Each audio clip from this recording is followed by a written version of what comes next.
simplement, ce matin nous allons voir, je pense, des choses importantes. Ce sera de l'enseignement pour que vous soyez prêts à recevoir tout ce que les uns et les autres, les frères, dans les différentes réunions vont apporter, tout ce qui va être fait dans les autres réunions, que vous puissiez grandir. Vous savez, ce qui compte, ce n'est pas tellement de donner aux gens à manger, c'est de leur apprendre à gagner leur vie eux-mêmes. Donc, nous ne voulons pas faire de vous des assistés, vous ne devez pas dépendre des dons spirituels des serviteurs de Dieu, ni des ministères, vous devez apprendre à devenir fort par votre relation personnelle avec Jésus. C'est à partir de ce moment-là que vous êtes adulte. Donc, le rôle des ministères, c'est justement de vous montrer ces choses, vous donner envie, et ensuite de vous rendre adulte.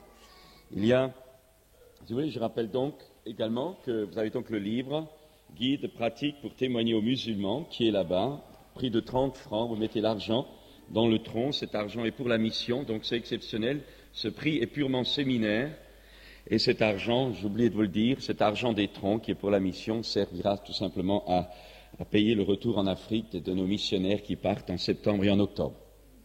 Il y a également cet après-midi, donc je vous donne un peu le programme pour ces 2 jours, on verra après, partager avec vous dans l'évangile de Jean au chapitre 15, et au verset 1er, nous avons Jésus qui dit « Je suis le vrai cep et mon Père est le vigneron. Tout sarment qui est en moi et qui ne porte pas de fruit, il le retranche, et tout sarment qui porte du fruit, il l'émonde, afin qu'il porte encore plus de fruits. » Et puis Jésus continuera « Je vous ai choisi. Ce n'est pas vous, verset 16, ce n'est pas vous qui m'avez choisi, mais moi je vous ai choisi, et je vous ai établi afin que vous alliez et que vous portiez du fruit, et que votre fruit demeure, afin que ce que vous demanderez au Père en mon nom, il vous le donne. Ce que je vous commande, c'est de vous aimer les uns les autres. » Il y a une chose qui est réconfortante pour vous comme pour moi, et c'est cela qui doit être, j'allais dire, le sceau de Dieu dans nos vies. Ce n'est pas vous qui choisissez votre ministère, ce n'est pas moi qui choisis ma vocation, c'est le choix de Dieu. L'apôtre Paul, dans son épître aux Corinthiens, rappellera bien que cela ne dépend pas de celui qui court. Alors vous savez utiliser toutes sortes de méthodes pour essayer d'avoir un ministère, ça ne sert de rien, c'est un choix de Dieu. Ça ne dépend pas de vous, ça ne dépend pas de moi, ça dépend du choix de Dieu. Ce n'est pas vous qui m'avez choisi, c'est moi qui vous ai choisi, a dit Jésus, afin que vous alliez et que vous portiez du fruit et que votre fruit demeure. À partir de ce moment-là, quand Dieu dit « j'ai aimé Jacob, j'ai haï Ésaü », l'apôtre Paul montre donc qu'il y a les choix souverains de Dieu, et les ministères sont des choix de Dieu, des dons de Dieu à l'Église. Le point important, ce n'est pas donc de vouloir un ministère, ça c'est le choix de Dieu, mais le point important, c'est d'accomplir notre ministère avec joie, accomplir la course avec joie en consacrant notre vie au Seigneur. Et nous avons chacun, si tout le monde n'a pas un ministère comme selon Éphésiens 4, tous nous avons une vocation, un but, nous sommes faits pour quelque chose, nous sommes un membre du corps de Christ, nous avons des services qui nous attendent, que nous devons découvrir dans nos vies, que nous devons travailler, développer, les talents, les dons, tout cela, nous devons développer et nous formons ainsi un corps parfait dans lequel toute la vie de l'Esprit pourra se manifester et les œuvres de Dieu pourront être accomplies. Ce matin, donc, je disais hier soir, un petit peu comme une introduction de cette semaine, je disais hier soir que Dieu travaille pour nous rendre, vous et moi, accomplis, propres à toute bonne œuvre. Eh bien, Dieu nous apprend, dans une partie de notre vie, Dieu nous apprend à dépendre de lui. Nous le verrons au cours des différents enseignements que nous aurons peut-être encore, ou que les frères apporteront. Nous verrons ce que c'est que le renoncement à soi-même, pourquoi le renoncement est une clé de toute la libération de la puissance du Saint-Esprit, comment le brisement, au lieu d'être que bien des gens considèrent comme une mort, une frustration, est au contraire l'éclatement de la vie de résurrection. Il y a comme ça des incompréhensions qui se trouvent dans la mentalité des chrétiens parce qu'ils vivent leur vie chrétienne avec les raisonnements du monde. Il est donc important de comprendre ces choses, mais une deuxième partie, c'est celle-là de ce matin, c'est que si vous et moi nous voulons faire les œuvres de Dieu, il nous faut absolument être dirigés par le Saint-Esprit. Vous savez, quand les peuples hébreux sont sortis d'Égypte, une nuée marchait devant eux pendant le jour et une flamme de feu les précédait pendant la nuit. Et Jésus dira lui-même qu'il n'a pas fait ses propres œuvres, ce qu'il voyait faire au Père, il le faisait. Les œuvres que son Père demandait de faire, il les faisait. Il ne faisait pas d'autres, il ne dépendait pas de son initiative, il marchait en communion avec son Père. Et vous et moi, Christ en nous, nous devons apprendre à vivre les mêmes choses. Et ce n'est que dans la mesure où vous dépendez, vous êtes sensible au Saint-Esprit, que vous pourrez faire les choses de Dieu. Et nous devons absolument, et c'est là que j'aimerais maintenant arriver, nous devons absolument apprendre à développer notre être intérieur. Il existe deux sortes de nature. Il y a la nature, il y a ce qu'on appelle l'homme extérieur, notre corps, ce que nous voyons, ce que les gens voient, et il y a notre homme intérieur. Et c'est notre homme intérieur, dans ses capacités, que nous devons apprendre à développer. C'est dans la mesure où vous développez l'homme intérieur, qui est votre esprit, que vous devenez un homme ou une femme spirituelle. Si vous développez ou continuez à développer votre homme extérieur, vous serez un être charnel. Il est donc important, déjà d'avoir la vision de cette dualité, et de la même façon que notre corps physique a 5 sens, toucher, vue, goût, odorat, ouïe, de la même façon, notre être intérieur, lui également, a ses sens spirituels. Il y a un goûter spirituel. Voyez, sentez combien le Seigneur est bon. Goûtez à la bonté de Dieu. Il y a également la vue de notre être intérieur. Voyez, l'apôtre Paul dit, je fléchis les genoux devant le Père afin qu'il illumine les yeux de votre cœur, les yeux de votre esprit. Il y a ainsi, nous devons apprendre à développer les sens spirituels de notre être intérieur, et c'est ainsi que les paroles de connaissance, les révélations, nous allons le voir, vont jaillir. Mais si vous ne développez pas votre être intérieur, si vous restez figé, fixé et à l'écoute de votre homme extérieur, vous ne pourrez pas recevoir les prophéties, vous ne pourrez pas recevoir des révélations, vous ne pourrez pas exercer les dons spirituels, parce que vous devez apprendre, et nous devons apprendre à marcher selon l'homme spirituel, selon l'esprit, et non plus selon l'homme intérieur. On a trop mis l'accent, si vous voulez, sur l'homme extérieur ou sur l'homme sur l'âme, sur notre intelligence, sur notre mental, sur notre connaissance. Et je dirais que la grande différence avec les pays du tiers-monde, que ce soit les amis africains, que ce soit en Asie, le grand problème chez nous en Europe, notre foi chrétienne est une foi cartésienne, une foi intellectuelle, une foi rationnelle. Or, Dieu n'est pas de l'intelligence, Dieu est esprit. Et vous ne pouvez toucher Dieu, vous ne pouvez entrer en contact avec Dieu, vous ne pouvez recevoir Dieu, pas par votre intelligence, mais par l'esprit. Et on se rend compte, quand les gens viennent à l'imposition des mains, ils sont en train de cogiter dans leur crâne. Je voudrais vous dire, ce n'est pas la peine d'avancer. Vous êtes bloqués, vous n'avez pas compris la réalité de l'éclatement, de la libération de votre esprit. C'est important de le comprendre. L'homme spirituel juge de tout. L'homme intellectuel est incapable de toucher Dieu. C'est tout avec Dieu est esprit. Le grand problème, et ça c'est notre carcan, c'est le verrou de fer que le diable a pu mettre sur le peuple de France, sur l'Europe, sur le monde intellectuel de nos pays. Nous sommes bloqués, nous avons transposé les réalités spirituelles en des connaissances intellectuelles. Et il faut revenir à la base. Ça vous explique pourquoi il y a beaucoup plus facilement de miracles en Afrique, pourquoi il y a beaucoup plus de spontanéité. Nous devons redevenir spontanés, intuitifs, ouverts, rapides. Et ça ne passe pas par l'intelligence, c'est l'esprit, c'est l'intelligence de notre esprit. Notre intelligence, notre intellect ne fait après qu'analyser, observer, recueillir et décider ce que notre esprit nous a montré. Je suis obligé d'aller très très vite, simplement ceci. Le parler en langue vous permet de comprendre cela très facilement. Plus vous apprenez, vous efforcez à prier en langue, plus vous développez votre être intérieur. Parce que quand vous priez en langue, ce n'est pas votre intellect qui prie, c'est votre homme intérieur, c'est votre esprit. L'apôtre Paul dit, quand je prie en langue, c'est mon esprit qui prie. Ce n'est pas le Saint-Esprit qui prie en langue. Beaucoup de gens pensent que quand ils prient en langue, c'est le Saint-Esprit. C'est faux. Ce n'est pas le Saint-Esprit qui prie en langue, c'est votre esprit qui prie en langue. Rempli du Saint-Esprit. Vous êtes rempli du Saint-Esprit. Vous, votre être intérieur, prie en langue.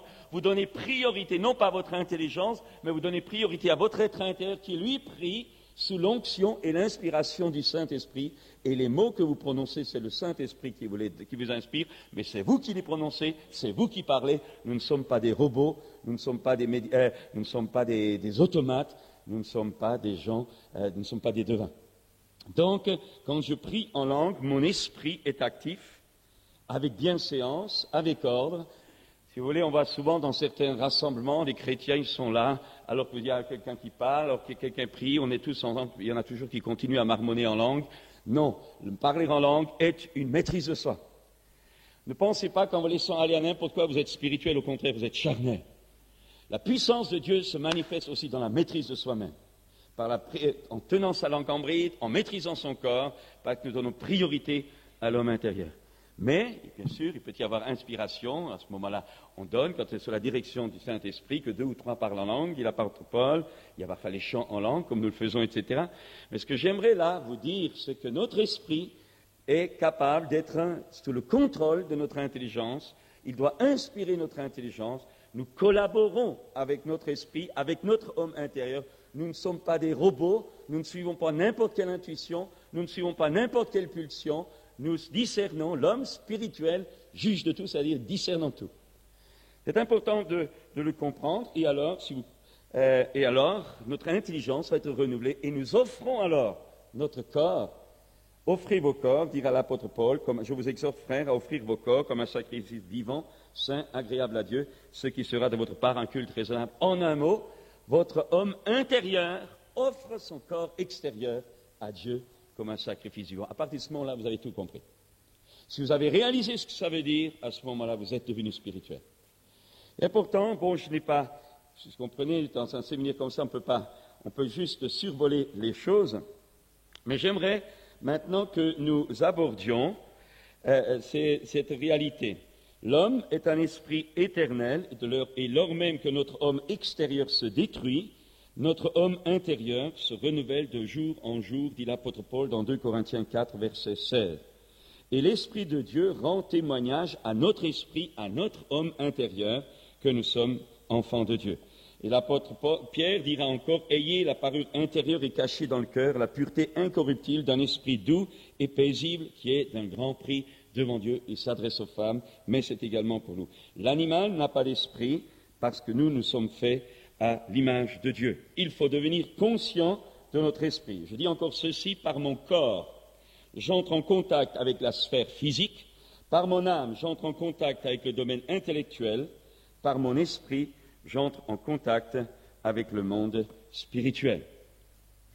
Alors, Dieu est esprit, et Dieu et l'homme aussi est un être spirituel, c'est par cela que nous sommes faits à l'image de Dieu. Dieu est Trinité, Père, Fils et Saint-Esprit, et l'homme étant fait à l'image de Dieu est trinitaire, esprit, âme et corps. Les 3 parties de l'homme, l'esprit peut se comparer au lieu très saint dans le temple de Dieu, l'âme peut se comparer au lieu saint et le corps au parvis. L'âme est le siège de la personnalité, elle comprend l'intelligence, la volonté, la sensibilité. En grec, l'esprit se dit pneuma, l'âme se dit psyché, et le corps s'appelle soma. Et quand on dit dans notre jargon actuel les maladies psychosomatiques, c'est tout simplement des maladies qui sont dues par les connexions du psychisme, de l'âme et du soma, du corps. Alors on pourrait encore, je fais vite, m'excuse, mais on pourrait encore présenter ça d'une autre façon. En grec, l'amour se dit, dans le domaine de l'esprit, l'amour spirituel se dit agapé, l'amour dans l'âme se dit philia, et l'amour dans le corps se dit eros. De la même façon, la connaissance dans l'esprit, la connaissance spirituelle se reçoit par révélation, la connaissance intellectuelle dans notre âme, donc la connaissance de notre esprit, c'est la révélation, la connaissance de notre âme, notre intelligence, c'est le savoir, la connaissance par notre corps, ce sont les sensations. Et puis enfin, la conviction, les certitudes.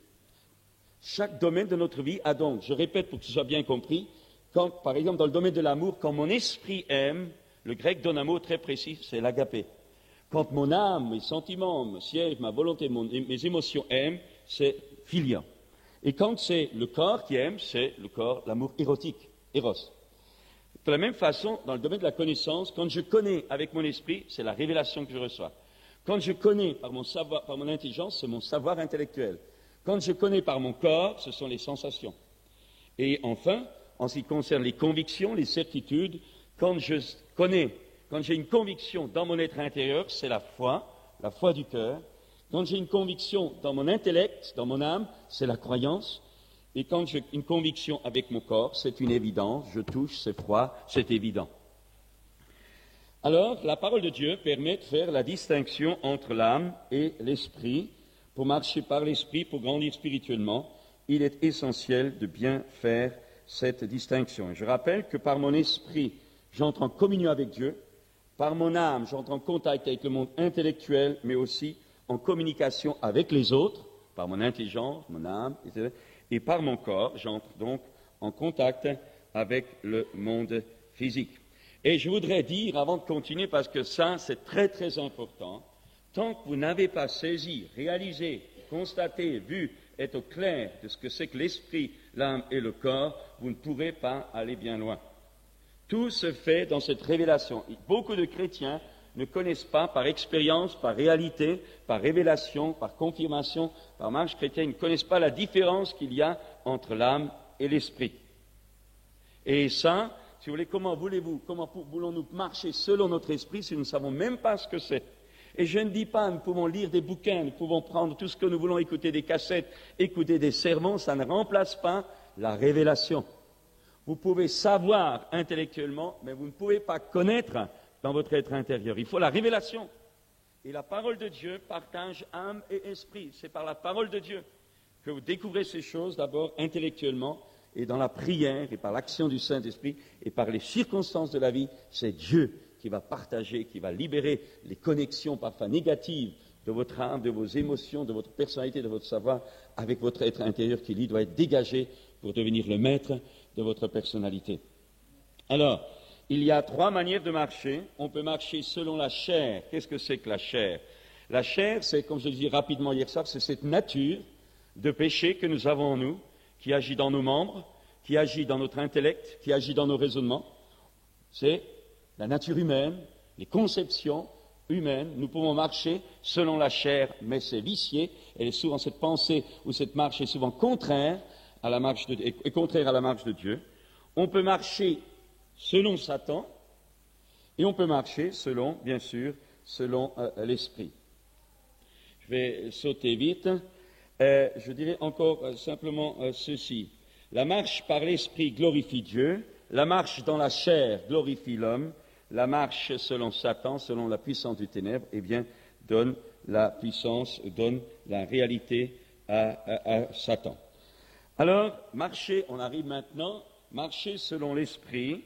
C'est impossible tant que vous n'êtes pas régénéré, c'est impossible tant que vous n'êtes pas né de nouveau, c'est impossible tant que le Saint-Esprit n'a pas mis en vous Christ, le Christ vivant, parce que la chair et les raisonnements humains, votre esprit est mort spirituellement, et la nouvelle naissance, pour le comprendre, ce n'est pas la résurrection de toute votre personnalité. Quand quelqu'un naît de nouveau, c'est son homme intérieur qui renaît, qui est recréé, c'est son homme intérieur qui ressuscite. C'est son homme intérieur qui est régénéré. Mais votre âme, mon âme, le siège de mon intelligence n'est pas régénéré. Mon corps n'est pas ressuscité encore. Donc, celui qui a vécu la résurrection, c'est mon être intérieur.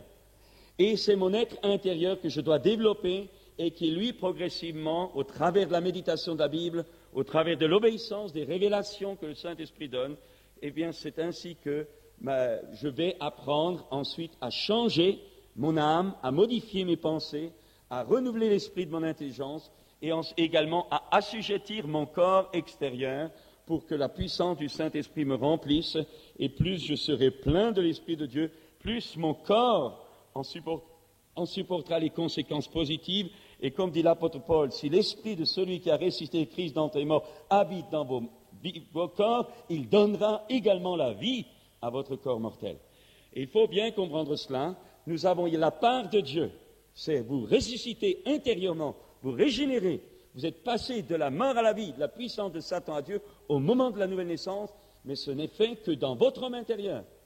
Mais ensuite, il y a votre part à faire, c'est amener toute pensée captive à l'obéissance de Christ par la lecture de la Bible, par la méditation, par l'obéissance de ce que Dieu vous montre, en vous dépouillant de tout ce qui empêche cette vie nouvelle de se développer, en renonçant au désir de la chair et en vous revêtant de Jésus-Christ par la foi, par la lecture de la Bible, etc.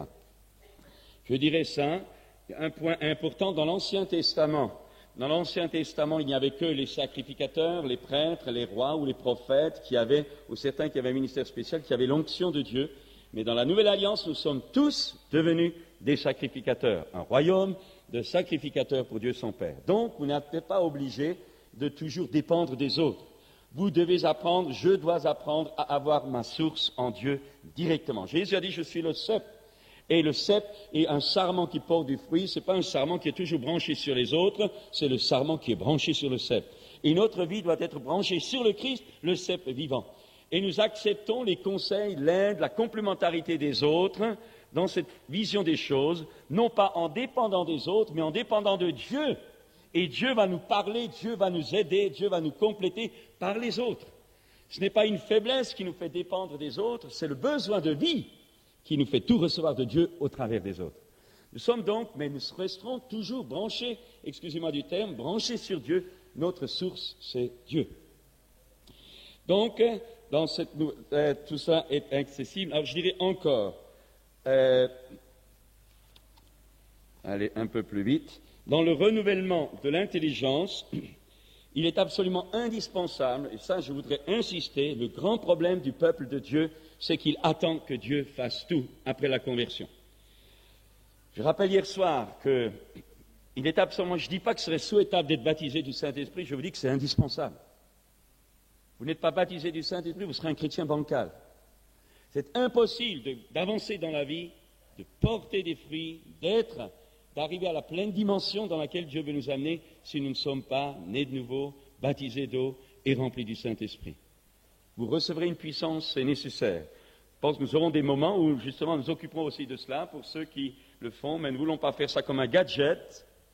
Nous voulons que ça corresponde à une réalité de votre être intérieur, que tous les obstacles que la vie, les raisonnements, le manque de connaissances bibliques, etc., ont pu créer comme blocage, une fois que ces choses, au travers des différents enseignements, tomberont, à ce moment-là, vous serez tout à fait libre intérieurement pour ensuite être immergé dans la puissance du Saint-Esprit.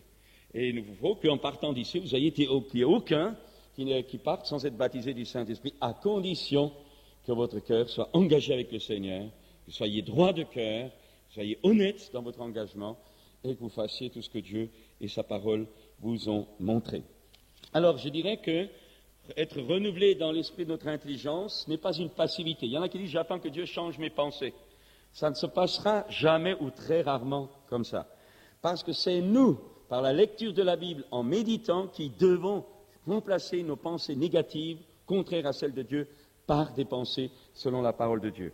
Alors il y a, dans cette façon, la Bible appelle ça, dans cette façon de renouveler l'esprit de notre intelligence, soyez renouvelés dans l'esprit de votre intelligence, il y a 3 aspects. Il y a d'abord apprendre, c'est une décision, se dépouiller de la vieille nature des sentiments négatifs, sentiments de vide, de désespoir, ressentiment, colère, culpabilité, anxiété, peur, etc.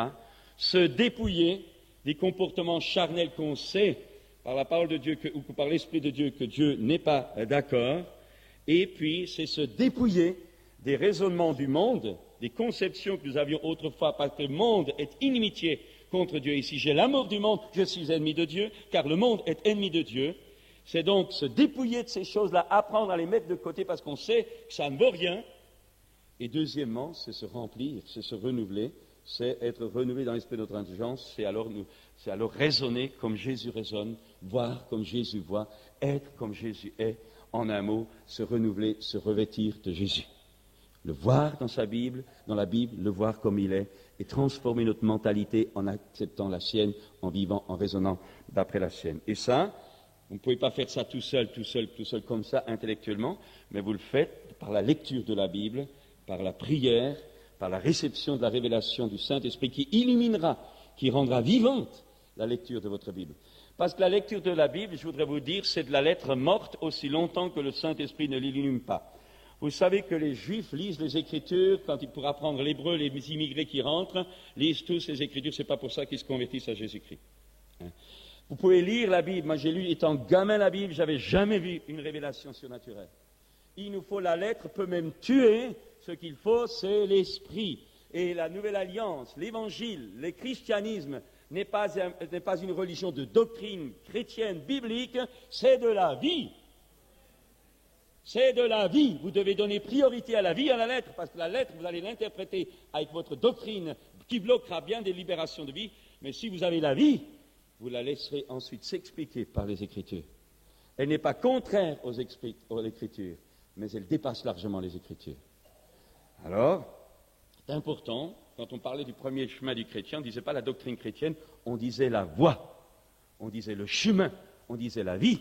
Celui qui a le Fils, il a quoi? Une bonne doctrine évangélique, pentecôtiste, charismatique, plein évangile? Non, il a la vie.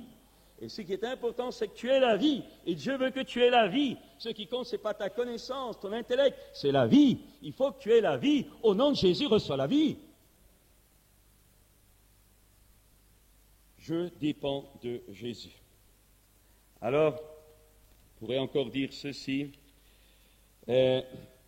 Si dans mon renouvellement, dans l'esprit de mon intelligence, dans le renouvellement, dans le changement des conceptions, si avant je raisonnais, maintenant par la lecture de la Bible, j'apprends qu'il faut raisonner autrement. Donc, je vais découvrir que j'ai des blocages dans mon intellect. Je vais découvrir que quand je vois un miracle, mon yeux n'arrive pas à le croire.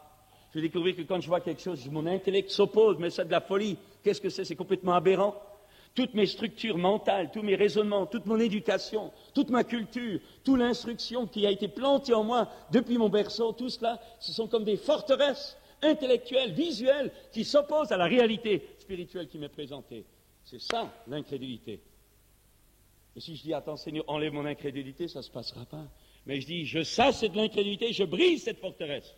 Je brise ce carcan. Je ne refuse de regarder ce que mes yeux voient, je regarde la parole. Je crois dans la parole.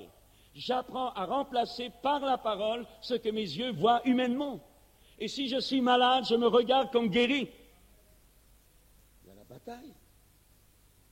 Et vous savez que fondamentalement, nous le verrons, un soir que nous parlerons de la guérison divine, nous verrons qu'en réalité, si vous avez compris spirituellement l'œuvre de la croix, en réalité, profondément, vous ne recevez pas une guérison, vous êtes déjà guéri. Mais lorsque la maladie s'en va de votre corps, c'est tout simplement le malin qui a mis ça en vous et qui veut redonner ça, alors que Dieu l'a enlevé à la croix en Jésus-Christ. Eh bien, vous devez au contraire refuser tout simplement le retour de cette maladie dont Christ s'est chargé à la croix il y a 2000 ans. Spirituellement, en Christ, vous et moi, nous avons été sauvés. Spirituellement, en Christ, dans le monde spirituel, vous et moi, nous avons été guéris. Et parce que c'est fait spirituellement, parce que mes yeux intérieurs le voient, alors je refuse et je proclame que je refuse la maladie qui ronge mon corps. Vous comprenez? Il y a bataille entre l'extérieur et l'intérieur. Alors, vous savez, on parle beaucoup de visualisation. Il y en a qui lisent les bouquins, ils prennent n'importe quoi selon leur tempérament. Il y a, j'aimerais le dire, quitte à en surprendre certains, il y a une bonne visualisation. L'artiste qui peint un tableau le voit avec ses yeux intérieurs avant de le voir avec ses yeux physiques. Heureusement, sinon il ne ferait jamais de la création. Le sculpteur voit la statue avant qu'elle sorte. Il la voit. Il la voit, c'est l'inspiration du génie, ça. Ça, il ne faut pas être des spirituels complètement désazimutés. Ce sont des choses. Dieu nous a donné une imagination. Elle est naturelle, elle peut être sanctifiée. Savez-vous ce que c'est que l'espérance spirituelle? C'est voir les réalités invisibles du Christ avant de les voir par l'expérience. Je les vois, moi. Alors, laissez tomber les bouquins qui sont là avec des critiques, des gens qui sont souvent même pas charismatiques. Apprenez à retrouver les simplicités de l'Évangile. Il y a la fausse visualisation. La fausse visualisation, c'est vouloir quelque chose, c'est l'imaginer, le vouloir.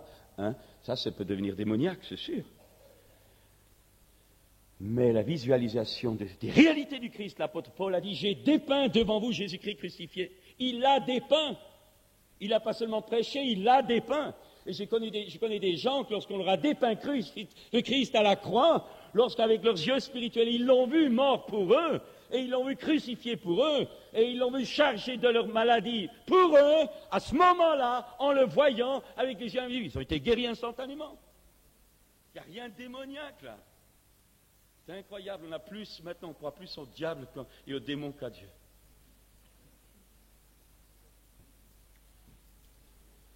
Chers frères et sœurs, pourquoi est-ce que je parle de ça? Parce qu'il y a des clichés, des choses que nous avons qui doivent être brisées. qui doivent être anéantis. Ça, nous avons un effort à faire par la lecture de la Bible. Mais pourquoi est-ce que je dis cela? Parce qu'à ce moment-là, il va y avoir ce qu'on appelle la guérison intérieure. La guérison intérieure, ce n'est pas toujours se retourner comme une chaussette, faire de l'introspection, parce que ça peut devenir malsain. Vous fouillez une poubelle, vous en trouvez des choses.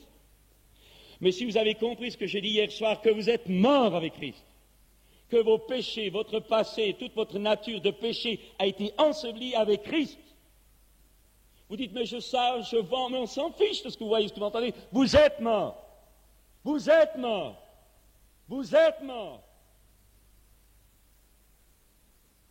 À partir de ce moment-là, je remplace ces raisonnements humains par cette réalité spirituelle de mon identification avec la mort du Christ. Je suis renouvelé dans l'esprit de mon intelligence et à ce moment-là, le Saint-Esprit guérit mes blessures intérieures. Et s'il y a des délivrances à faire, vous savez, j'y crois aux délivrances, c'est sûr, mais je ne crois pas avec une introspection maladive qui cause souvent des problèmes, je crois à la délivrance au moment de l'esprit. Ce n'est pas la psychanalyse ni la psychologie qui nous conduisent dans la délivrance, c'est le Saint-Esprit et la parole de Dieu. Parce que des choses qui pour vous, humainement, seront importantes pour Dieu depuis longtemps ont été effacées. Et celles que vous trouverez insignifiantes parce que vous avez envie de les considérer comme c'est peut-être celle-là qui est très importante pour Dieu. Un jour, je ne faisais pas mon courrier en ordre, ça m'a bloqué toute l'onction pendant des semaines dans ma vie. Moi, je disais, c'est pas important de ne pas répondre au courrier, j'étais tellement pris. Et je ne comprenais pas que dans mon culte personnel, je ne sois pas renouvelé. Et de temps en temps, la voix revenait, tu n'as pas écrit, il y avait une pile de courrier, tu n'as pas répondu. C'est vraiment mon problème à moi. Le courrier. C'est vrai. Demandez aux missionnaires, hein Clément. Mais le jour où j'ai dit, bon, tant pis, je ne sais pas si c'est la bonne volonté, je vais le faire, j'ai répondu au moment où j'avais terminé, j'ai fait une pile de courrier, ma femme ne revenait pas. Je me suis mis à genoux, boum, l'onction est descendue. Pour moi, ce n'était pas important. Pour Dieu, c'était une leçon qu'il voulait me donner. Donc, la délivrance est conduite par le Saint-Esprit.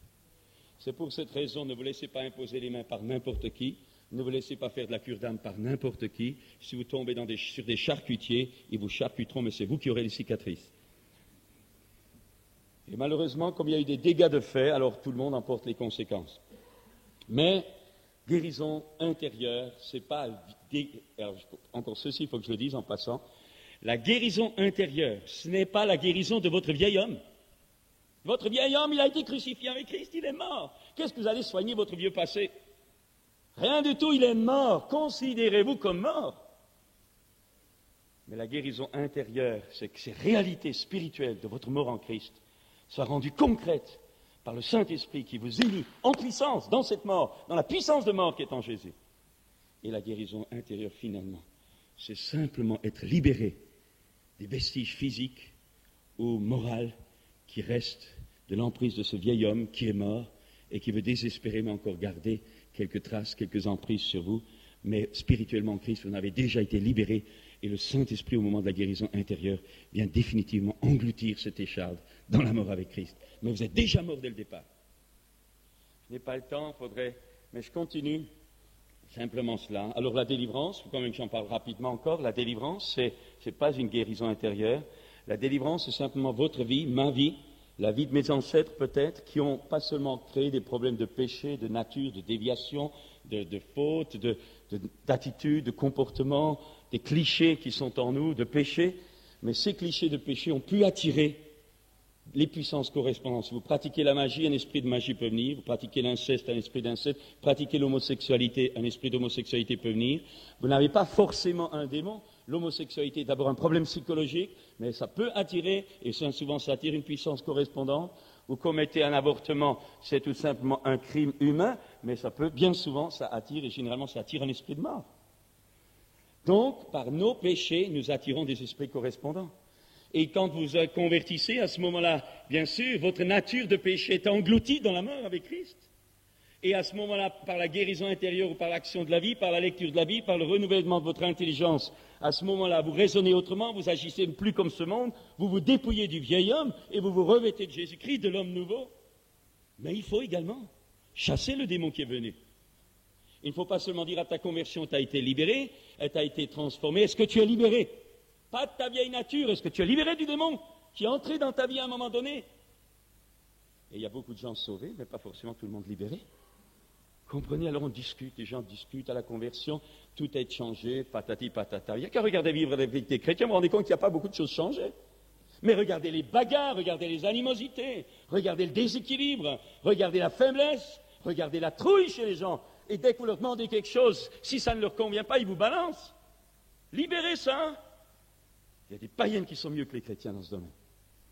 Pas libre, le peuple de Dieu n'est pas libre, il ne faut pas nous raconter des histoires. Ah, j'ai été libéré en Jésus-Christ, alors prouve-le, vis-le, qu'on le voit. Prouve-le, vis-le, vas-y. Regardez la vie des couples, regardez la vie des familles, regardez la vie éducative, regardez la vie commerciale, regardez la vie politique, mais regardez le nombre de clochers. Ce matin, j'ai reçu un coup de téléphone, une église évangélique, des gens qui se connaissaient. Un gars est venu, un autre évangéliste est venu planter sa tente, son chapiteau devant l'église évangélique de l'autre. Il a fait une campagne d'évangélisation devant la porte de son église. Tout ça pour Dieu. Les gens sont devenus dingues, excusez-moi du terme, dingues en disant on sert Dieu. Frères et sœurs, le peuple de Dieu n'a pas seulement besoin de réaliser qu'il est mort avec Christ, mais bien des chrétiens doivent également être dégagés des choses qui sont des puissances qui sont entrées dans leur vie à cause de leur vie passée ou à cause de la vie passée de leurs parents, etc. Je n'ai pas le temps d'insister, ce n'est pas le sujet.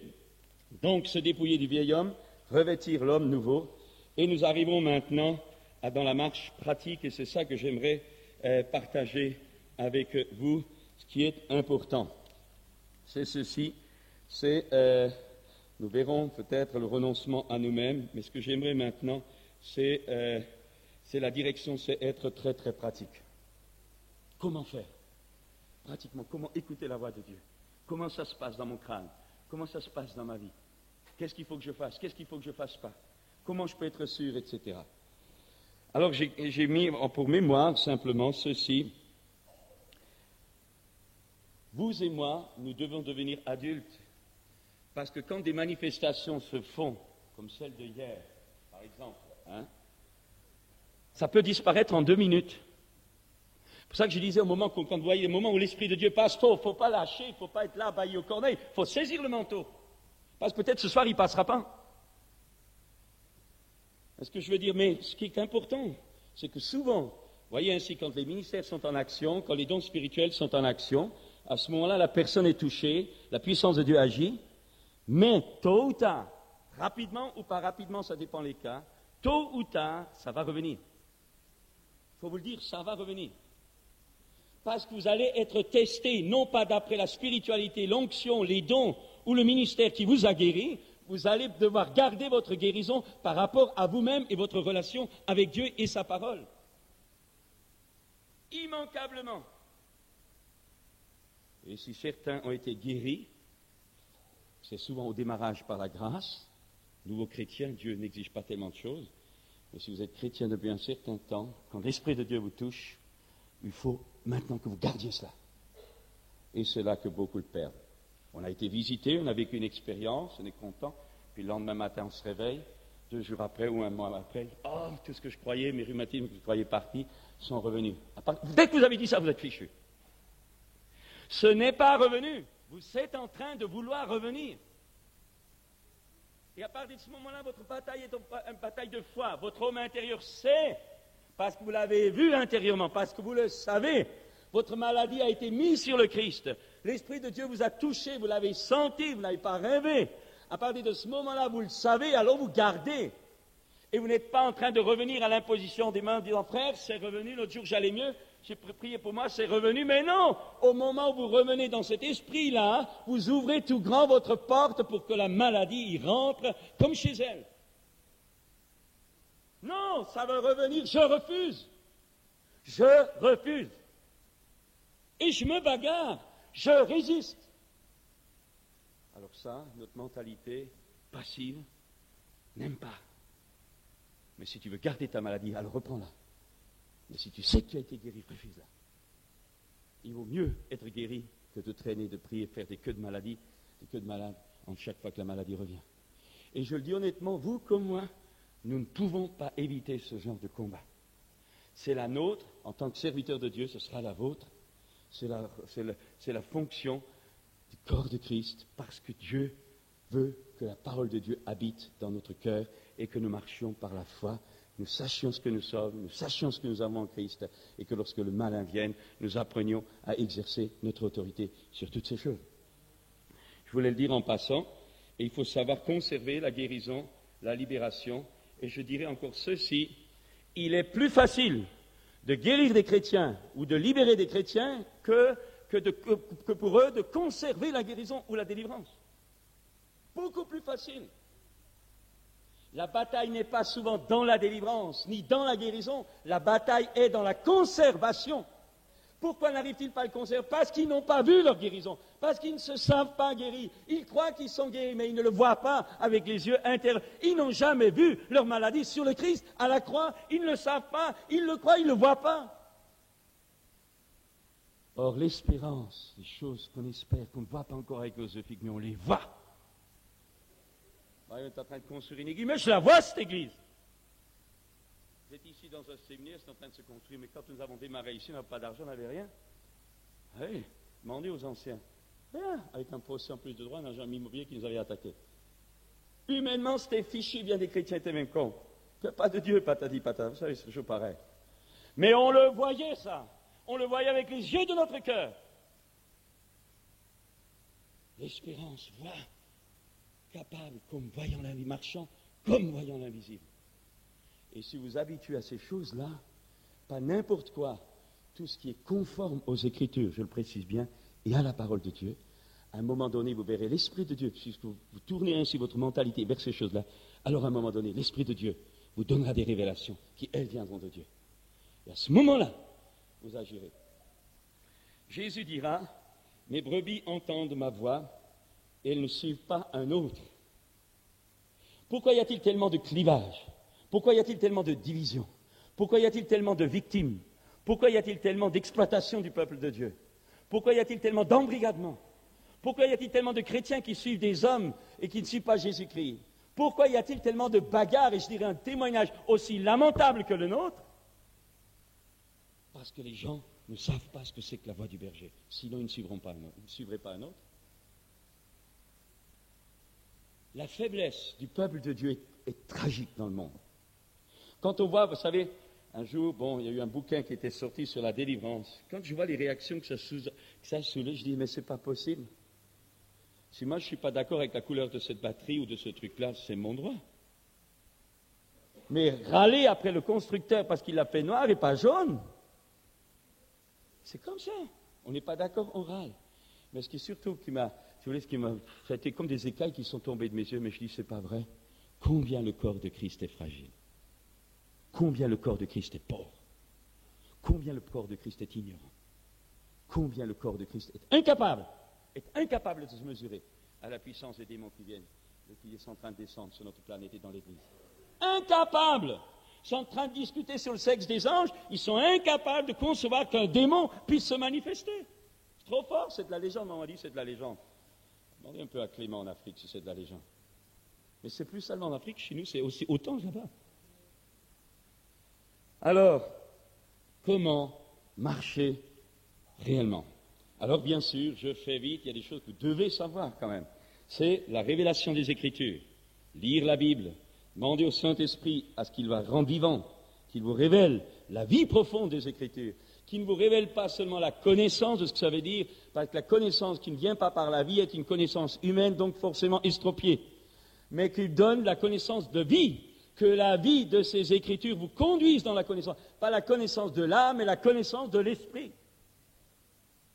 Révélation, esprit de révélation. Saint-Esprit, donne-nous la révélation des Écritures. Témoignage, deuxième voie, deuxième méthode, témoignage intérieur. C'est-à-dire, témoignage intérieur, c'est cette paix profonde, c'est au fond de notre cœur. Le témoignage intérieur est le moyen par excellence par lequel Dieu nous conduit. Si vous voulez, c'est au fond de nous, dans notre esprit, il y a une paix, ou au contraire, au fond de nous, on ne s'explique pas intellectuellement, mais au fond de nous, il y a un malaise. On ne sait pas pourquoi il y a un malaise. Alors, au lieu de foncer tête baissée, il y a un malaise, stop. Si mon intelligence, vous pouvez écouter le plus beau des prédicateurs, si au fond de votre cœur, il y a un malaise, attention. une prédication peut être impeccable, une prédication à 100% peut être impeccable à 98%, mais bien souvent, le malin ou l'être humain, le malin vous communiquera les 2 petits pourcents qui restent, il les collectera au milieu de ces 98%, et vous l'avalerez. Et c'est parce que intellectuellement, vous suivrez l'orateur et vous boirez. Mais si votre esprit, vous faites attention à votre homme intérieur qui, en même temps que votre intelligence écoute, votre être intérieur fait le triage. À un moment donné, vous direz oui, intellectuellement, au fond de vous, vous entendrez une voix qui dit non. Il faut apprendre à écouter la voix intérieure. Ça vous évitera bien des problèmes. Témoignage intérieur, et puis il y a ce qu'on appelle, troisième point, la voix de votre esprit. La voix de votre esprit, c'est plus que le témoignage intérieur. Le témoignage intérieur, c'est le Saint-Esprit qui donne conscience de quelque chose à votre être intérieur. Mais la voix de votre être intérieur, c'est votre être intérieur, votre esprit qui parle. Ce n'est pas le Saint-Esprit, c'est votre esprit qui parle. Vous n'êtes jamais arrivé, vous êtes là au volant de votre voiture, pour ceux qui conduisent, ou peut-être vous qui faites la cuisine et raccommodez, tout à coup, vous vous entendez vous-même, je précise bien, vous vous entendez vous-même vous dire « il faudrait que je fasse ça » ou « il faudrait que tu fasses ça ». Comme on n'a pas habitué à ce genre de choses, on n'a jamais éduqué, alors on dit oui, on dit que c'est nos pensées. Mais spirituellement, c'est votre esprit qui est en train de vous parler. Eh bien, vous devez vous habituer, étant rempli de la Bible, baignant dans la Bible du matin au soir, rempli de l'esprit de la parole de Dieu, plus que de la connaissance intellectuelle. Vous devez apprendre à écouter dans toutes les circonstances, n'importe où, à tout moment, même quand vous discutez avec quelqu'un, vous devez être attentif à ce que votre esprit veut vous dire. Et parfois, il va vous étonner. Et ça, il faut le dire, honneur aux dames, les dames sont beaucoup plus intuitives bien souvent que les hommes. Et vous savez, regardez les messieurs, les maris, souvent on dit « Oh tiens, tel homme, il est bien, etc. » Et au moment où vous le présentez à votre femme, vous présentez cette femme à votre épouse, elle dit rien. Comme vous êtes seul, elle dit « Fais attention, je ne sais pas pourquoi, fais attention. » Ça, c'est les femmes. Alléluia pour les femmes que Dieu nous donne. Le seul problème avec les femmes, c'est qu'elles croient qu'elles sont infaillibles.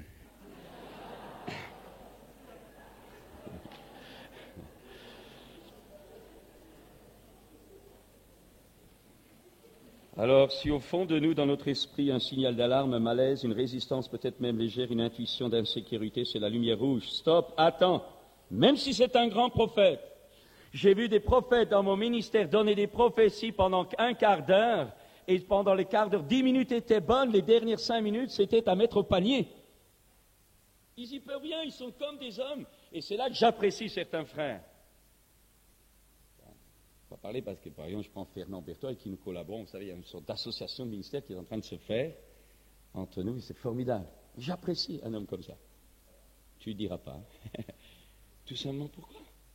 Parce que c'est un des rares prophètes qui vous dit, moi j'ai besoin d'un ministère apostolique à côté de moi. C'est un des rares. Quand vous allez dans des conventions, vous voyez les prophètes qui distribuent des ministères, qui distribuent des trucs, et quand vous retrouvez ces braves gens qui ont reçu un ministère 5 années après, ils sont en train au charbon. Non, non, le prophète n'est pas seul parce qu'il n'est pas infaillible, l'apôtre n'est pas seul parce qu'il n'est pas infaillible, l'évangéliste n'est pas seul parce qu'il n'est pas infaillible, le docteur n'est pas seul, il n'est pas infaillible. Il n'y a que Jésus qui est infaillible. Pour cette raison que nous devons nous compléter et nous protéger mutuellement. Alors, la voix de notre esprit, la voix de notre esprit.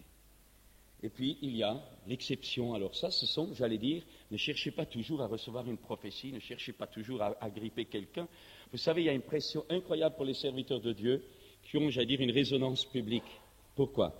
Par exemple, si c'est un ministère de guérison, tout le monde va lui coller après pour la guérison. Si c'est un ministère de prophète, tout le monde va lui coller après pour recevoir une prophétie. Et ces hommes, à ce moment-là, sont comme, littéralement, il y a comme une pression qui s'exerce sur eux. Et à un moment donné, ils se sentent comme obligés de donner des prophéties, comme obligés de prier. Je prends un exemple hier soir. Vous voyez, on était là, les gens se sont avancés. Je ne sais pas si vous avez remarqué, à un moment donné, on sentait très bien qu'il ne fallait pas prier pour cette personne, mais une autre, et dit boum. Il y a des temps de Dieu. Il y a des temps de Dieu. Et nous devons marcher au rythme de Dieu. Vous savez, c'est Butler qui un jour a dit à Dieu, qu'est-ce que tu es lent, Seigneur?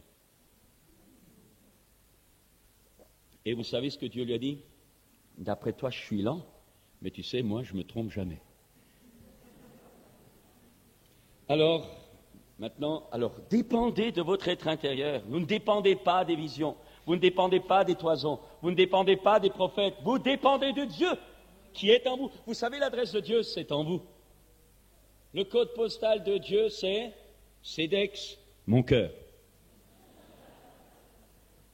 Alors, il y a maintenant les méthodes que Dieu rajoute, supplémentaires, exceptionnelles.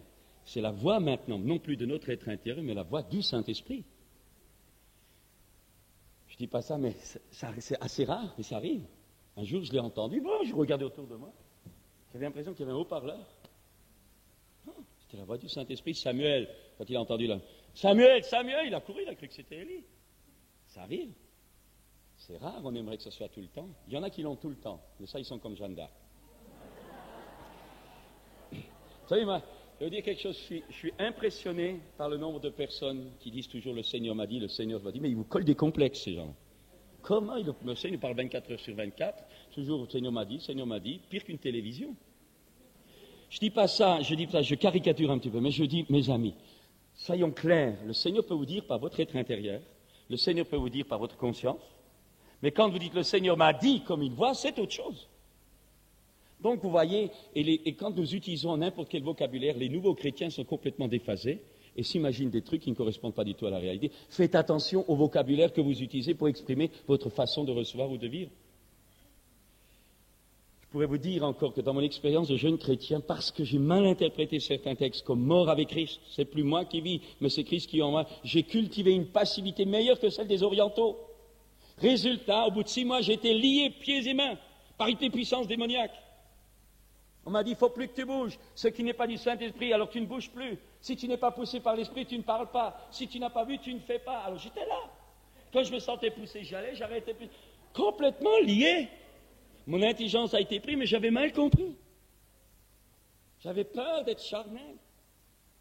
Et puis, le diable m'avait lié. Il a fallu la délivrance, pour ça que je crois à la délivrance, je l'ai vécu. Alors, et puis il y a donc les voix exceptionnelles, la voix du Saint-Esprit. Il y a également les visions. Les visions. Alors, je voudrais aller peut-être là, à ce niveau-là. Les visions, on en entend souvent parler, mais il faut bien comprendre qu'une vision, ce n'est pas une image forcément mentale. Une vision, Corneille a vu un ange entrer dans sa maison. Il a vu un ange. C'était une vision. Il ne l'a pas vu avec ses yeux physiques, tout en le voyant apparemment avec ses yeux physiques, mais en réalité, la vision fait une telle interconnexion entre votre homme intérieur et votre être physique que les deux sont tellement un que vous voyez une réalité invisible comme si elle était visible. Elle est visible et elle est invisible à la fois. C'est la vision. Mais quand dans votre tête, dans un moment de prière, quand dans votre tête, tout à coup vous avez une image mentale, prendre un exemple, on l'a sur la revue, je crois, AA, ou sur le 3e numéro de FEPEF, c'était à Bangui, un musulman, je me rappelle c'était à PK4, qui était en train de faire une soirée d'évangélisation, et au moment de l'appel, des gens se sont avancés. Et il y avait là une 50aine de personnes devant, et au moment où on était en train de s'occuper, j'étais en train de leur faire réciter la prière du, je ne sais pas comment on peut appeler ça, et au moment, il y a une image mentale qui m'est venue, une simple image mentale dans mon cerveau. Et j'ai vu un bas de pied gauche, avec une sorte de plaie, qui partait du bas du pied, là, jusque là. Avant, j'aurais dit, toi, tu es en train d'imaginer, continue ta bonne prédication, continue ta prière. Ça, c'est mon raisonnement, formation chrétienne ad hoc de ma bonne mentalité française. Mais j'ai appris, là aussi, on apprend. Au moment où ça s'est passé, j'ai stoppé, j'ai dit, il y a quelqu'un dans la salle, j'ai appris à lire mes images mentales. J'ai dit, il y a quelqu'un ici qui, dans son pied gauche, a un problème. Qui est cette personne? Il y avait 50 personnes devant, donc des gens pleins de l'autre côté. Et voilà, vous savez, c'est toujours l'épreuve de la foi. Personne ne lève la main. Personne. J'ai été fin là devant tout le monde.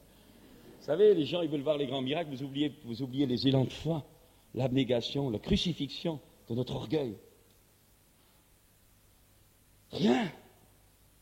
J'ai insisté, je dis, je suis sûr. Qui est cette personne? Et là, au fond de la salle, il y a un gars qui lève la main. Il se lève. Et allez, pour avancer, je dis, non, bougez pas. Prie à distance. Vous pouvez vous rasseoir. Une semaine après, quand je suis revenu du Tchad, on était invité par des amis africains, chrétiens africains, et à table, il y avait un homme. il a donné son témoignage. C'est un musulman, un ex-musulman, qui était là, dans la foule. Musulman. Et quand il a entendu quelqu'un, mais il ne pensait pas que c'était pour lui, un musulman là-dedans. Et quand j'ai insisté, cette personne-là, il s'est levé. Il a prié, il s'est rassis, il est rentré à la maison. Le lendemain matin, quand il s'est réveillé, son pied était sec. Je crois que je demande sûrement d'un Clément, c'est ça. Je raconte ça, mais vous voyez, quand Dieu suit les musulmans, c'est formidable. Moi, je trouve que les musulmans, ils sont tellement ancrés que Dieu leur fait des choses avec des dons formidables. Il y a souvent des musulmans, des visions, je crois, Imaël aussi, avec des trucs. Eh bien, nous, mais alors, c'est pas tout, il est guéri. Il va dans une autre réunion, avec un autre prédicateur, c'était Pang, je crois, de Côte d'Ivoire, qui prêchait. Et voilà que le frère dit que ceux qui ont des problèmes d'oreilles mettent leurs doigts dans leurs oreilles. Et lui, il avait toujours des bourdonnements. Il met les doigts dans les oreilles, le frère prie, il enlève ses doigts, guéri. Alors, imaginez un musulman guéri par Jésus-Christ, ça a fait boum. Dans les collèges, il a témoigné au stade, c'est bien. Mais tout ça, c'est parti par une image mentale. La vision est beaucoup plus forte, et je vous explique là comment se passe pratiquement une parole de connaissance pour la guérison. Parfois, simplement, il faut être détendu, il faut être tranquille. Parfois, tout à coup, vous voyez une épaule. Parfois, c'est autre chose. Tout à coup, vous êtes là en train de prêcher, vous êtes en train de prier, vous êtes là devant Dieu dans la loi. Tout à coup, vous avez une douleur qui vous prend là, en tant que prédicateur. Alors là, vous dites, il y a quelqu'un dans la salle qui a mal ici. Vous êtes en train de ressentir les douleurs qu'elle est là. C'est une révélation tactile, pourrait-on dire, du toucher. Et à ce moment-là, vous dites que cette personne se lève. Il y a l'image mentale, il y a sentir la chose, il y a parfois un verset biblique qui vous vient, il y a parfois une image de toutes sortes de choses qui peuvent se venir, et ça se développe dans la prière, par la prière, et par l'obéissance en osant dire ce qu'on voit. Alors, il n'y a pas d'infaillibilité, c'est pour cette raison qu'il est écrit que les uns prophétisent, que les autres jugent, mais ce n'est pas parce qu'il peut y avoir des erreurs, nous ne sommes pas parfaits qu'il faut se museler pour autant. Donc, il y a cela, il y a les visions, paroles de connaissance, paroles de sagesse, vous êtes là dans la prière et tout à coup vous savez que quelqu'un a un tel problème et vous recevez la solution pour lui. Alors vous dites, voilà, tu dois faire ça, ou tu dois faire confiance au Seigneur, etc. C'est une parole de sagesse qui donne la solution à la personne qui est dans la difficulté. Parfois, vous savez qu'il vous faut prier. Un jour, c'était à Grenoble, on avait des visiteurs, et un dimanche matin, tout à l'heure, je dis qu'il y a des chômeurs dans la salle qui se lèvent, je crois que Dieu veut qu'on prie pour les chômeurs. Les gens se lèvent, ils étaient de Paris. Prie, au nom de Jésus. Ils sont rentrés, ils rentrent le soir, le lendemain matin. Le soir, à 20h, on lui téléphone. Il fallait que le lendemain matin, à 8h, il soit au bureau, il va au travail. Il venait de trouver un boulot. Il a téléphoné dans la soirée. Il dit, c'est formidable. Il y a des fois ainsi où Dieu donne des objectifs. Nous devons être sensibles à ces choses-là et ne pas croire que c'est de l'utopie. Et je crois que ceux qui ont le plus de résultats, ce sont ceux qui font le plus attention à ces choses-là. Il y a également les songes. Joseph, Pharaon, les mages. Qu'est-ce que c'est qu'un songe? C'est tout simplement, vous êtes tellement... si vous êtes en train de dormir et à un moment donné vous rêvez. Mais le rêve, qui peut être le produit de toutes sortes d'imaginations, vous êtes devant la télé, vous regardez des matchs de boxe, la nuit vous allez boxer. C'est pas ça les rêves de Dieu. Il y a les rêves aussi occultes, c'est-à-dire vous êtes visité la nuit par des puissants parce que vous avez ouvert la porte pendant la journée. Alors ça peut venir, ça s'appelle des cauchemars. Mais vous pouvez avoir des rêves parce que l'être humain rêve naturellement, votre cerveau a besoin de ça, mais à un moment donné, votre rêve devient, excusez-moi du terme, devient tellement vrai, que quand vous vous réveillez, il est là. À ce moment-là, chassez pas ça, réfléchissez. Parce qu'il y a le songe, mais Dieu doit vous donner l'interprétation du songe. Je racontais ça à mon église bien plus tard que ce soit passé, sinon il m'aurait pris de fou un jour, quand il y a eu l'incendie. Quand il y a eu l'incendie de notre église, vous savez, il y a eu de tout. Il y a qui disaient, Dieu qui nous jugeait, ça c'est facile. Que Dieu nous a livrés aux flammes avant l'heure. Ça, c'est pas bien méchant. Mais, si vous voulez, je me rappelle quand je voyais cet incendie brûler, les pompiers qui essayaient pendant 4 heures d'arrêter ces flammes, je me rendais compte qu'ils n'y arrivaient pas, je sais que Dieu n'allait pas l'arrêter. Et je sentais au fond de moi simplement cette position du cœur. Il faut que tu restes sur ta position de foi. Dieu garde ce texte. Dieu fait concourir toutes choses au bien de ceux qui t'aiment. Et je dis, nous, ce n'est pas notre Église, c'est la toi. On ne nous appartient pas, nous ne nous appartenons pas. Seigneur, on t'a donné notre vie, donc, Seigneur, c'est toi qui t'en occupes. Ma bataille spirituelle, c'était simplement rester sur cette position-là. Toute la chapelle a brûlé, est inapte, hors service, etc. Pendant quelques mois, ça a été comme des oiseaux sur une branche. On n'avait pas de salle pour se réunir, tantôt ici, tantôt là, quand c'était libre. Pour la première fois depuis des années, on n'a pas eu de culte le matin, pendant 2 fois, etc., etc. Alors on nous a prêté une salle, même une salle œcuménique. Il y en a qui voulaient qu'on n'aille pas dans cette salle œcuménique, que les catholiques mettaient à disposition, pensaient que c'était pas bien, etc. Mais moi, je peux vous dire qu'on a eu un bon culte, parce que là où on est, là est le Seigneur, un peu, c'est tout. On ne se laisse pas impressionner par les choses. C'est si nous nous ouvrons aux choses, si nous adaptons aux choses. Les idoles ne peuvent rien si nous ne donnons pas accès. Mais si tu colles une idole chez toi, c'est sûr que tu vas avoir des problèmes. Mais si tu manges dans un temple d'idole parce que Dieu t'y conduit, alors mange en paix. Qu'est-ce que tu vas chercher? Mange en paix. Ce n'est pas le diable qui règne dans le monde, c'est nous les chrétiens. Vous comprenez ce que je veux dire? Frères et sœurs, nous devons être libérés de la peur. Ça ne veut pas dire ne pas être prudent. Hein. Il ne faut pas être fragile non plus. Mais je pense, alors à un moment donné, j'ai entendu attention, attention, attention. Je dis, mais quoi? On n'a pas où aller? Eh bien, on va là où on est, on nous ouvre. En Amérique, j'ai une fois vu un culte qui s'est fait dans un temple franc-maçonnique. J'ai dit, mais si mes chrétiens voyaient ça, un culte dans un truc franc-maçon, parce qu'il n'y avait pas d'autre moyen, mais on est rentré là-dedans, on a chanté, on a purifié les lieux, on a dit, on est chez nous. On est chez nous pendant 3 heures, on était chez nous, finalement, on a utilisé les biens de Satan pour notre service. Bon, je ne dis pas qu'après, il n'est pas revenu, hein, ça. Vous savez, c'est un frère qui me racontait qu'un jour, il était invité, des chrétiens bien pensants lui avaient proposé de lui prêter une maison pour ses vacances. Et puis, un peu à contre-cœur, juste avant, il a dit, vous savez, frère, la maison est hantée. Vous savez, ça, c'est les cadeaux pour les serviteurs de Dieu, ça. Alors, vous voyez, j'imagine déjà des chrétiens, maintenant, il faut faire de l'exorcisme dans la maison, etc. Mais lui, il n'était pas du tout au courant des délivrances, des trucs comme ça. Et Dieu est allé, ils sont installés, il a dit, Seigneur, alléluia, il est rentré dans la maison, Seigneur, je te remercie de cette bonne maison que tu nous donnes. C'est un don de Dieu, que la paix de Dieu repose, que la bénédiction de Dieu repose. Seigneur, ton royaume est en nous, nous sommes là. Le royaume de Dieu est là, au nom de Jésus, je bénis cette maison. Alors je dis, qu'est-ce qui s'est passé? Mais il dit, on a passé de bonnes vacances. Mais c'est normal, il vous sera fait selon votre foi, vous avez peur, vous serez enquiquiné. Je termine en disant, c'est pas nous qui devons avoir peur des démons, c'est les démons qui doivent avoir peur de nous. Et c'est ce qui se passait pour Jésus. Quand il rentrait dans une synagogue, il n'était pas en train de faire de l'introspection, de la cure d'âme. C'est le démon qui se manifestait, parce que le démon était effrayé. On a renversé les rôles. Le Saint-Esprit. Alors, je dirais donc, les apparitions d'anges, alors je vous souhaite, moi j'en vois plein devant moi, c'est formidable, vous êtes plein de... Mais je dirais encore ceci, vous devez vous familiariser aux anges. Je pense qu'un soir, nous parlerons du combat d'anges.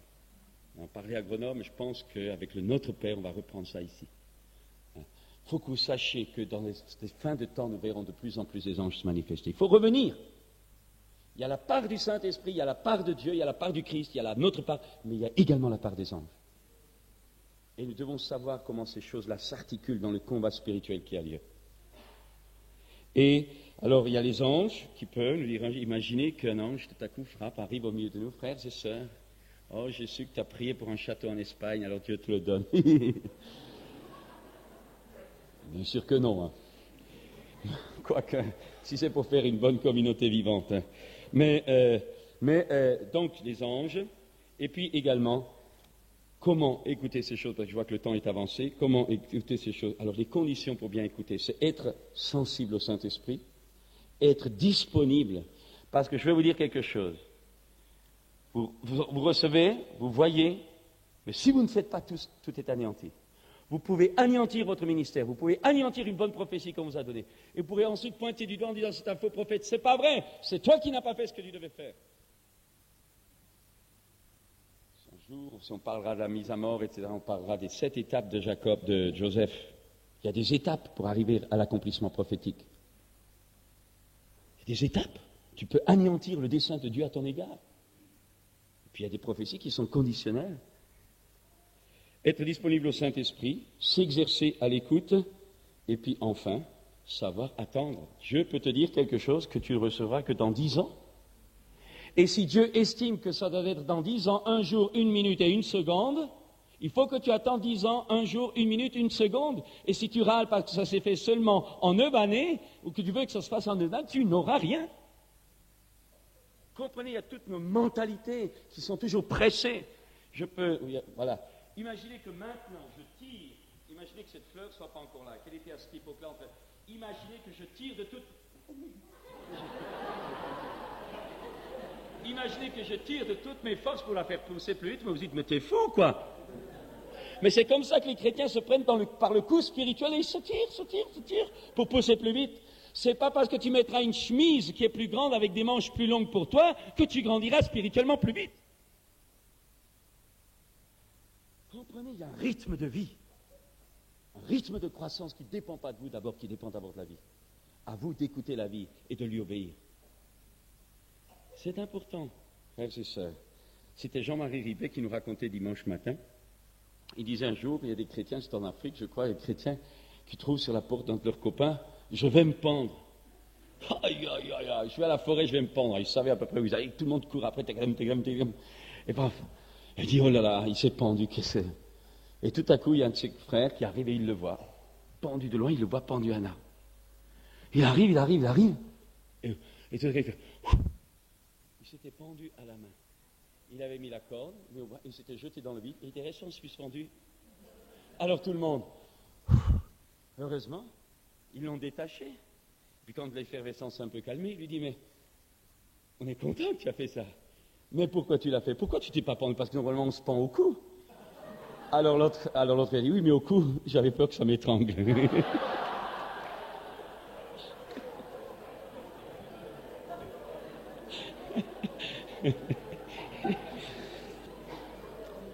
Je voudrais encore s'exercer à l'écoute. Je voudrais encore dire ça. S'exercer à l'écoute, ça veut dire quoi? Et je crois que c'est là maintenant, à mon avis, c'est très simple ce que je veux dire, mais c'est excessivement important, il faut que vous le compreniez.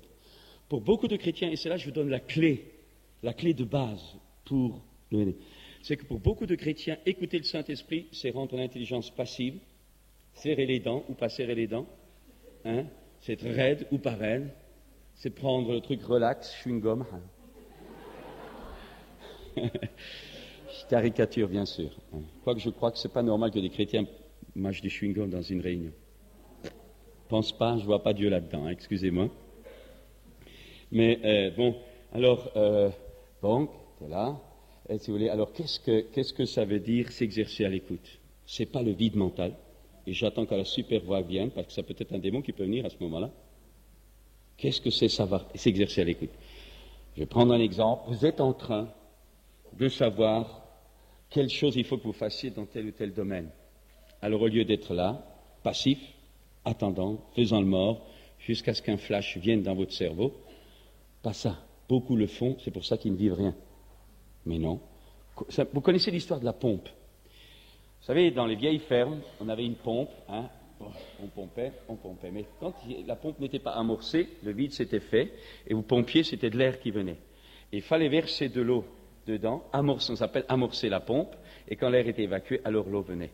Eh bien, la même chose, pour nous les chrétiens, si nous voulons recevoir des directives du Saint-Esprit, nous devons savoir amorcer notre pompe spirituelle. Et comment amorcer notre pompe spirituelle? En faisant appel d'abord à notre intellectuel, à notre logique purement humaine. Je commence à réfléchir, je ne fais pas le vide mental. Il y a telle situation, devant telle situation, qu'est-ce que tu dois faire, Seigneur? Quelle est la chose la plus logique? Je fais le tour des murailles de Jéricho, je regarde où sont les brèches, je regarde les besoins, je regarde comment il faudra que je construise, je regarde. Avec mon intelligence, je fais travailler mon intelligence. Je travaille, mais je n'applique pas ce que mon intelligence montre. J'amorce la pompe. Et je prie, en même temps je prie, je fais bouger mon intelligence, je réfléchis, je cogite, en même temps je prie. Et à un moment donné, la pompe est amorcée, et à un moment donné, peut-être de suite, peut-être dans 2 heures après, peut-être il faut réfléchir pendant plusieurs jours, mais à un moment donné, tout à coup, vous direz, je vais dire, la science infuse vient, mais tout à coup, il y a une sorte de paix qui envahit votre intelligence, une sorte de sécurité intérieure, une sorte d'assurance qui imprègne telle pensée que vous avez maintenant, et à ce moment-là, vous avez la pensée de Christ. Ce n'est pas toujours une voix, Ce n'est pas toujours une parole de connaissance. C'est tout simplement, parfois, une simple pensée qui est devenue progressivement, par la prière, par la réflexion, une pensée sanctifiée, amenée sous le contrôle de l'Esprit. Et à un moment donné, vous avez la pensée de Christ. Très important que vous compreniez ça, parce que je crois que c'est là que beaucoup de chrétiens se trompent. C'est très, très pratique et très simple. Utilisez votre intelligence. Ne soyez pas des enfants au point du jugement, soyez des adultes qui gérez. Selon je juge, le rôle de l'intelligence sert donc à amorcer. Participez parce que Dieu ne fait pas de vous un robot.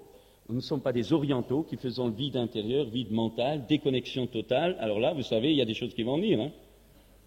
C'est pas Dieu, Parce que Dieu n'a jamais fait de vous un ordinateur, Dieu n'a jamais fait de vous un automate.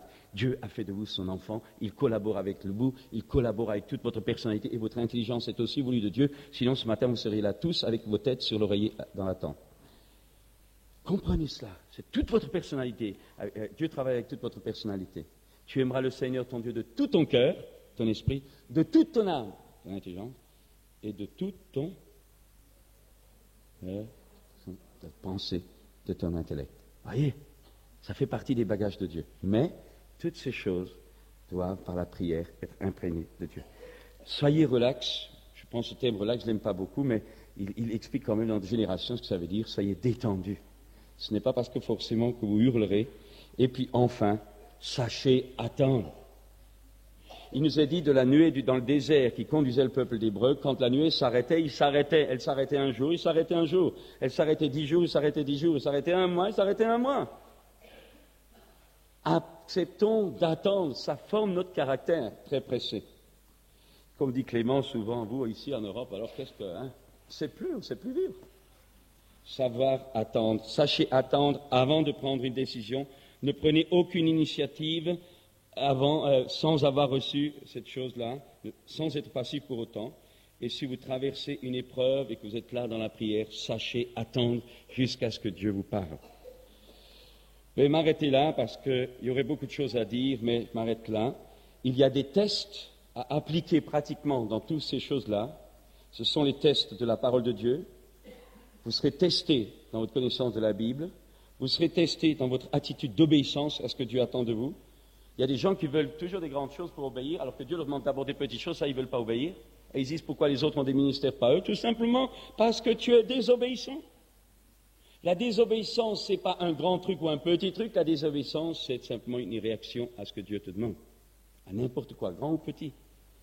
La liberté, la simplicité, si une direction de Dieu vous rend esclave de choses qui ne sont pas normales, refusez-la. Dieu ne rend pas l'esclave, Dieu n'accuse pas, Dieu ne condamne pas, Dieu n'oppresse pas, Dieu libère, Dieu convainc.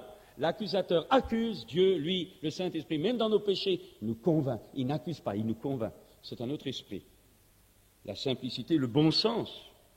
Si vous entendez une voix qui te dit, comme Jephthé, ou plutôt Jephthé complètement bon, il a dit, la première personne qui sort de ma maison, je la brûle. Complètement ahurissant ce qu'il a fait, c'était même démoniaque. Il aurait pu changer, de comprendre que c'est faux, il fallait qu'il arrête ça. Mais si tu entends une voix qui dit Dieu te demande de te jeter du haut du pont pour que tout le monde croie en toi, croie en Jésus, c'est ce que le diable a dit à Jésus, eh bien ne le fais pas, le bon sens devrait te dire que ça ne marche pas. Si toi tu tombes, oui, mais le reste ça ne marche pas. Le sentiment de paix, si vous êtes inquiet à l'intérieur, refusez. La présence de Dieu laisse avec lui la bénédiction et la paix. Il y a le discernement des frères, nous avons besoin également de demander conseil aux autres. Nous ne dépendons pas du conseil des autres, mais si nous ne sommes pas orgueilleux, si nous sommes des êtres humbles, nous nous attendons au conseil des autres, car la multitude des conseillers, c'est pour nous une sécurité. Les prophéties, soyons à l'écoute des prophéties. Je n'obéis pas à une prophétie, mais si la prophétie confirme ce que j'ai reçu du Seigneur, alors je cours. L'amour, que tout soit dans l'amour, car la vérité dans l'amour, c'est la marque de Dieu. Alors, je m'arrête là. Je pourrais encore simplement dire deux choses. Les fausses prophéties, l'avis de la majorité. Il y a des gens qui disent, vous savez, ça c'est le problème un peu des éducateurs.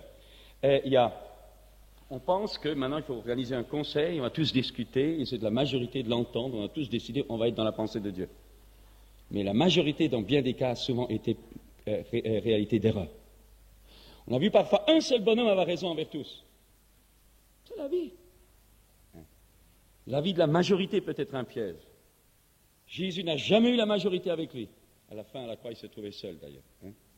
Les fausses prophéties. Les fausses prophéties, eh bien, elles existent. La prophétie doit être en accord avec la parole de Dieu.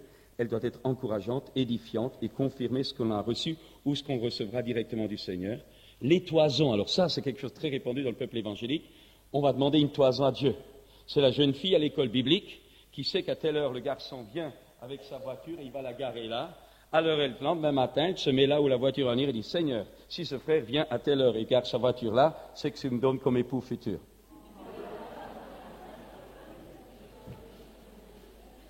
Ça, c'est les toisons des écoles bibliques. Vous rigolez? Je parlais de la jeune fille, mais le gars, il fait autant, vous savez.